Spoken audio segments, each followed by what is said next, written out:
memperlihatkan video kartun atau animasi seperti kisah-kisah Nabi atau Sindbad dan lain-lain, dan setiap ada musiknya dimatikan. Bagaimana hukumnya yang seperti ini, Ustaz? Matur nuwun, jazakumullahu khair. Supaya anak betah di rumah, caranya adalah buatlah rumah Anda nyaman. Buatlah rumah apa? Nyaman. Gimana caranya? Pasang AC? Duitnya tidak kuat, Ustaz, pasang AC. Nyaman itu tidak mesti konotasinya dengan sesuatu yang mewah, tidak. Ya. Nyaman itu ketika anak masuk ke rumah, dia mendapatkan perhatian dari orang tuanya.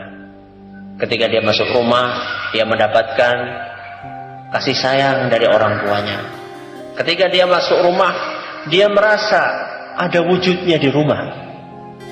Ada sebagian anak yang masuk ke rumah, sebagaimana istilah Arab, wujuduhu ka'adamihi. Ada, tidak ada, podo wae. Nah, itu sebagian anak masuk ke rumah seperti itu. Kenapa? Karena nggak diperhatikan sama orang tuanya. Ustaz, masa sih anak kita ditanya kayak gitu senang? Senang. Ya. Anak kita ditanya gimana le sekarang hari ini, tadi belajar di sekolah apa belajarnya, itu senang. Ya. Walaupun pertanyaan cuma itu saja, itu senang. Lawang kita saja yang sudah dewasa, ya. Kalau ditanya sama orang kan senang, ya, merasa diperhatikan. Itu satu. Kemudian hiburan-hiburan, pilihlah hiburan-hiburan yang apa?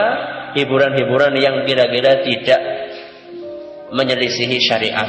Hiburan alhamdulillah banyak, ya. Anak-anak belikan mobil-mobilan, yang laki-laki, yang perempuan dibelikan misalnya alat-alat apa permainan untuk masak, ya. Diberikan yang seperti itu lebih bermanfaat, ya. Lebih bermanfaat. Kalaupun akan disetelkan VCD, ya setelkanlah VCD yang dipilih, bukan cerita-cerita fiksi, ya.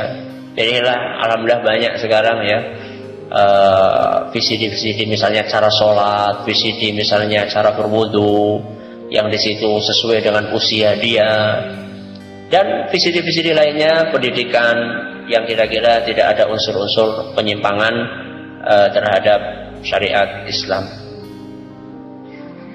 Selanjutnya, Ustaz, terdapat suatu fenomena anak yang tadinya hidup di pondok pesantren dalam waktu yang cukup lama, tapi begitu keluar kemudian justru menjadi lebih buruk dari anak-anak yang tidak mondok. Apa sebabnya dan bagaimana solusinya? Jazakumullah khairan. Itulah yang tadi saya isyaratkan di depan. Kita belum berhasil untuk menumbuhkan motivasi pribadi. Ya. Jadi si anak itu melakukan kegiatan pesantren karena motivasi dari luar, yaitu tadi hukuman dan ancaman. Jadi belum berhasil untuk menumbuhkan kesadaran di dalam diri. Dan itu maaf, dulu ketika saya mondok pun sama. Jadi ketika keluar pondok itu seperti kuda yang baru dikeluarkan dari mana? Dari kandangnya. Rasanya bebas. Mau ngapain aja, tidak ada hukuman, tidak ada bagian keamanan yang memarahi, tidak ada hukuman, tidak ada ancaman. Kenapa? Karena belum berhasil tenaga pendidik untuk menanamkan apa? Kesadaran pribadi. Dan ini memang butuh waktu, ya. Dan kita jangan cuma salahkan apanya? Gurunya, ya. Apakah kita juga apa? Sudah berusaha atau belum? Ya. Wah, pondoknya ini jelek, pindah pondok yang lain saja. Ternyata apa?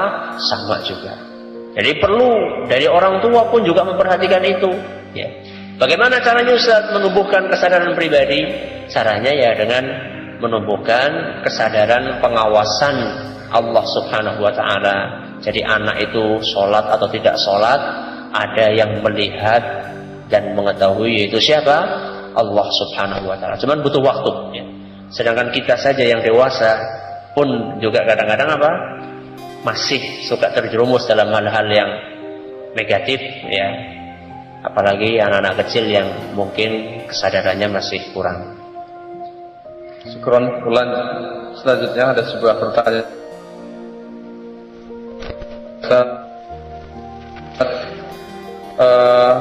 Jika anak kita soleh, maka amal solehnya jadi salah satu bekal kita di kubur.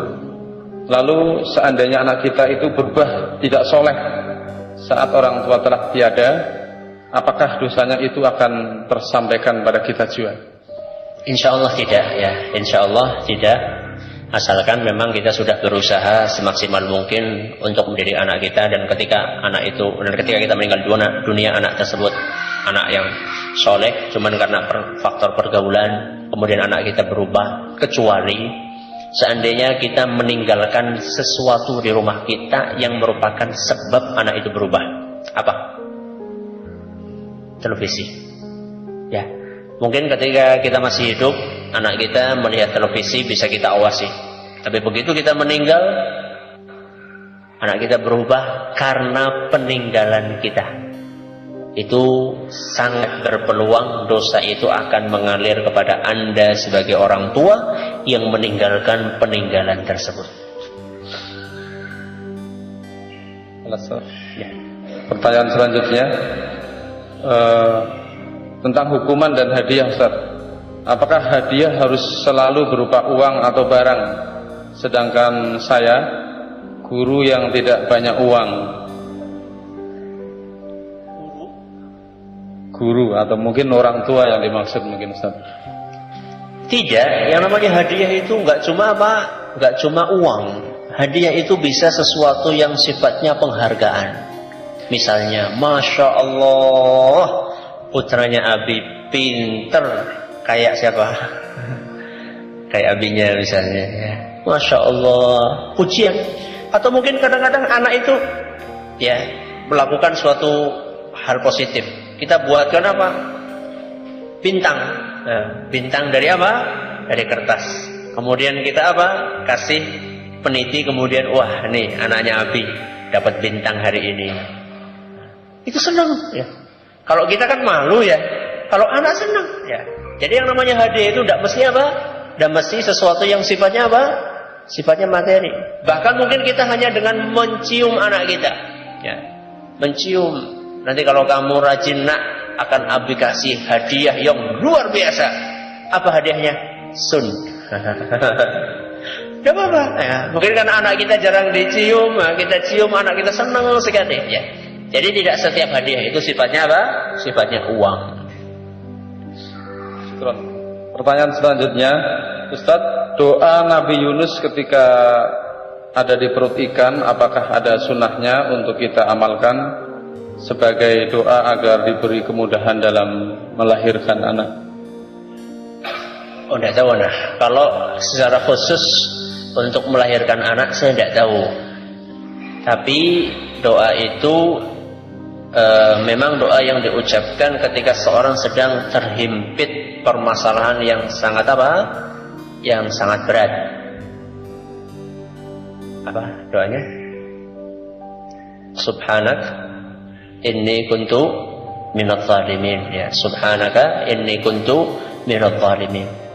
Itu kalau mau dipraktekkan tidak apa-apa ya. Cuman tidak perlu diyakini bahwasanya inilah doa spesial untuk orang yang susah apa? Melahirkan misalnya. Jadi kita baca aja ketika mungkin susah melahirkan, kita baca. Ketika dalam permasalahan yang lain yang berat kita baca, itu tidak apa-apa ya. Tapi kalau dikhususkan itu butuh apa? Butuh dalil. Bid'ah itu akan muncul manakala dirutinkan. Manakala apa? Dirutinkan dan dikhususkan. Salah satunya bid'ah akan muncul dari situ. Pertanyaan selanjutnya, bagaimana sebenarnya pendidikan seks dalam Islam? Apa sejak kecil dipisah atau dilarang ikhtilat dengan teman TK-nya? Bagaimana mengatasi kasus homoseksual di mahat-mahat atau pondok-pondok yang sekarang ada? Bagaimana apa tadi yang pertama? Yang pertama, pendidikan seks dalam Islam, apakah mereka sejak kecil dipisah ataukah dilarang ikhtilat dengan teman-teman TK-nya? wa farriqu bainahum fil mataji'. Kata Nabi sallallahu alaihi wasallam, ketika anak sudah mulai paham lawan jenis, itu supaya dipisahkan tempat tidurnya. Padahal itu sesama saudara apa? Sesama saudara kandung. Padahal itu sesama saudara kandung oleh Nabi SAW supaya apa? Dipisahkan tempat tidurnya. Itu adalah salah satu bentuk pendidikan menghindarkan penyimpangan seksual. Ya. Maka alangkah baiknya, walaupun anak itu masih TK, jika memungkinkan itu alangkah baiknya sudah sudah dipisah. Apakah nanti tidak menimbulkan penyakit lain, Ustaz? Penyakit apa? Penyakit homoseksual. Ya. Tergantung bagaimana cara kita mendidik anak tersebut. Ya. Ketika kita mendidiknya dengan bimbingan Islam, ya, dan juga menjauhkan hal-hal yang bisa menyebabkan penyakit tersebut. Misalnya anak laki-laki kok dipakaikan pakaian apa? Perempuan. Atau anak laki-laki gayanya kok gaya apa? Kayak perempuan. Ya, itu sangat memungkinkan untuk menimbulkan penyakit apa? Homoseksual. Ya. Begitu pula penyakit sebaliknya, itu penyakit lesbi. Ustaz Arifin Badri punya tulisan bagus masalah ini, tentang bagaimana cara mengobati penyakit seperti itu. Kalau tidak salah dimuat di Muslim.id kalau tidak salah. Itu silahkan bisa dibaca di sana. Pertanyaan selanjutnya, Ustaz, mohon nasihatkan kepada saya, buat nasihat buat orang yang jarkoni, sering ngajar tapi tidak ngelakoni, Ustaz. Nasihat yang berat, ya. Nasihat yang berat karena berkaitan dengan banyak orang, termasuk saya pribadi, ya. Nasihatnya firman Allah Subhanahu wa ta'ala, kabura maqtan 'indallahi an taqulu ma la taf'alun. Allah itu sangat benci kepada orang-orang yang berbicara sesuatu yang tidak dia praktekkan. Kalau Allah sudah benci, bagaimana? Ya. Kalau Allah sudah benci, bagaimana kita akan mendapatkan kasih sayangnya? Bagaimana kita akan mendapatkan surganya? Bagaimana kita akan mendapatkan taufiknya? Maka buntutnya panjang, ya. Buntutnya panjang buat mereka yang rajin berbicara tapi apa? Jarang mengamalkan apa yang dia sampaikan. Barangkali ini pertanyaan yang terakhir. Sebenarnya pertanyaan masih banyak sekali menumpuk, tapi karena keterbatasan waktu kita cukupkan pertanyaan terakhir, Ustaz. Ustaz, anak perempuan saya sudah tamat S1 UNY. UNY itu IKIP, Ustaz. Anak perempuan saya sudah tamat S1 UNY, ngaji salaf, tetapi tidak di pondok. Dia mengikuti kajian-kajian seperti ini. Sekarang minta meneruskan ke jenjang S2. Saya sebagai orang tua sebaiknya mendorong anak saya ini ataukah bagaimana, Ustaz? Akhwat ini, Ustaz, tanya. Apa jurusannya apa? Jurusannya apa ya? Jadi tidak tahu jurusannya itu jurusan yang sangat dibutuhkan atau tidak, ya. Kayak misalnya jurusan kebidanan atau dokter kandungan, itu kan sesuatu yang sangat apa? Yang sangat vital, ya. Dibutuhkan adanya seorang wanita yang bisa, ya. Tapi kalau jurusannya jurusan yang artinya tidak istimewa, ya, maka sebaiknya segera menikah saja. Sebaiknya segera menikah saja, mencari pasangan yang soleh insyaallah dan akan diberkahi oleh Allah Jalla wa ala. Wallahu ta'ala ala wa alam. Afan, Ustaz, ini ada pertanyaan bagus, mungkin sekali lagi, Ustaz. Ustaz, maksud dari mengumpulkan kekuatan sebelum menasihati supaya berbobot, bagaimana maksudnya, Ustaz?